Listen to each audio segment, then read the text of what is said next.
I've known Sir for a very, very long period of time. We've been sitting on television conversations.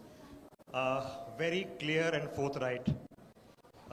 Earlier spokesperson, now of course, Member of Parliament, the Rajya Sabha. Nasir Hussain ji, a huge debate is going on in this country based on the premise of the misuse of the Waqf board. What's your position on this? What is that is being misused by the Waqf board? And then we have been asking this in JPC for long. What is it that is being misused?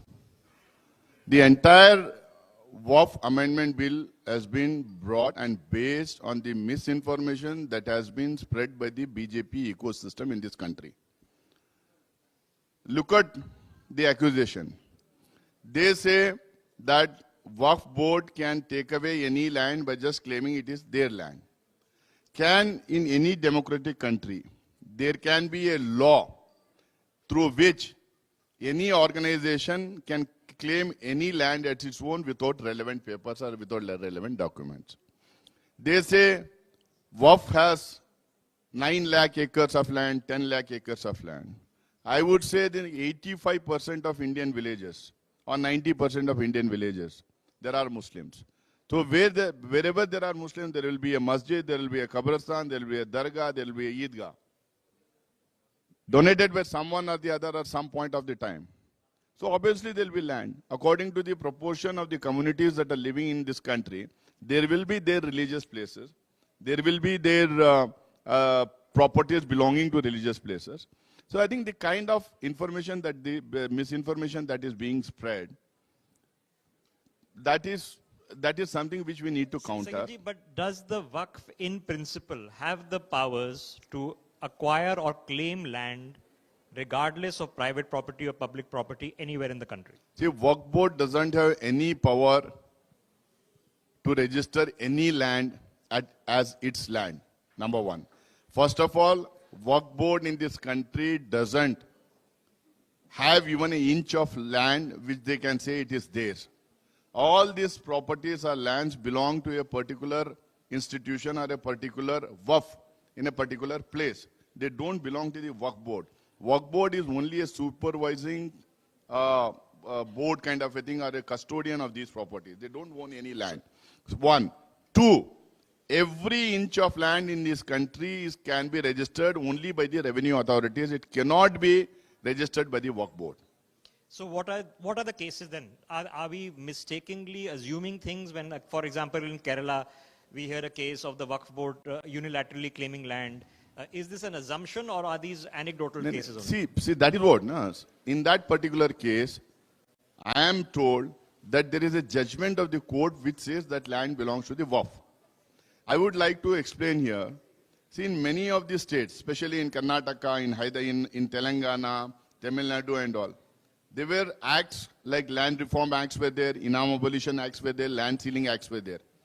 Through these acts, lands were taken away from lots of people, including Waqf, and redistributed among the poor and the farmer. But after that, there are judges in High Court, there are judgments in High Courts and Supreme Court saying that once a Waqf is always a Waqf, that nobody can take it. So that's the reason why the Waqf board is claiming the land that was taken away by the government and given to some other person. So now it's a conflict between an act passed by the state government and the judgment passed by the court. Okay. So someone should step in, and obviously the state government will step in and say we'll implement both, and compensation will be given to either of them. Okay. The other point of conflict is the Archaeological Survey of India. The Archaeological Survey of India says that there are more than 250 protected monuments under the ASI which are being claimed by the Waqf. See, ASI, when they came to JPC, they had said it is 120. There's a newspaper reporting which says that it is 250. But the point is, if there is a masjid which was built about 300 years, 400 years, 500 years back, and worship, there is namaz going on in that masjid, and if the ASI says that it should be a protected monument, it can be a protected monument, but at the same time, the nature of worship or the nature of place can't be changed. So if the namaz is going on, it will be Waqf, and it will also be a protected monument. Something has to be worked out there. Okay, this is not only an issue right here at the center, sir, it's also been an issue in your home state of Karnataka. What is the position of the Congress government in Karnataka on this? See, Congress government is very clear. 1995 Act, as amended in 2013, should be implemented in toto. If there are any issues, that has to be sorted out by the authorities there in the government and in the bureaucracy.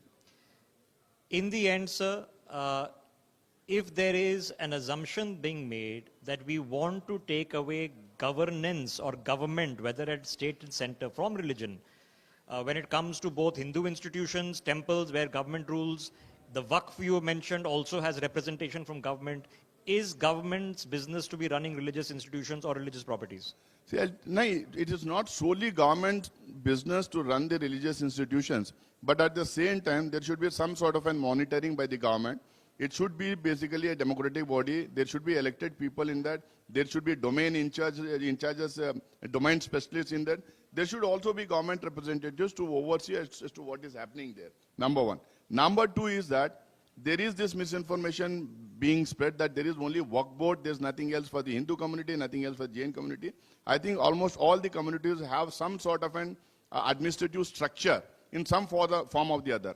Every state has, say, in some state it is called as endowment board, somewhere it is Muzrai department, somewhere it is Hindu Places Worship Act, somewhere it is Hindu Religious Places Act. It is there. 19-20 का फर्क हो सकता है. More or less the same powers are there for everyone. See, I am a Muslim, I am a member of JPC, I am a member of Waqf board, I am an MP.